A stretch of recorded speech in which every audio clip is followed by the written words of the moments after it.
এইরকম দেখায় আপনাদের খোঁজ নেন।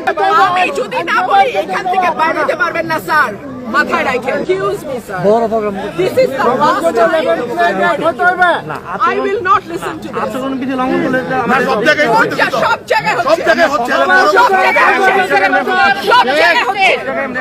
আপনি পারলে থামাই দেন। আজকে আমি ভদ্রতা আপনাদেরকে বুড়া আঙ্গুল দেখায় আপনারা কিছু করতে পারেন না। এইরকম দেখায় আপনাদের খোঁজ নেন। প্রশাসনে বসে আছেন, খোঁজ নেন।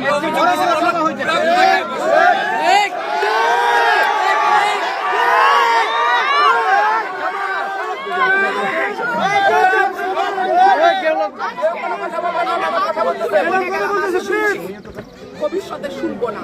আর আমার আমি যদি না বলি এখান থেকে বাইরে যেতে পারবেন না স্যার, মাথায় রাখেন। শেখ হাসিনার সময় আপনারা যাদের কথা এখন চলতেছেন তারা কানে ধইরা খাটের নিচে থাকতো স্যার। আমি রুমিন ফারহানা, কোনো দল লাগে না আমার।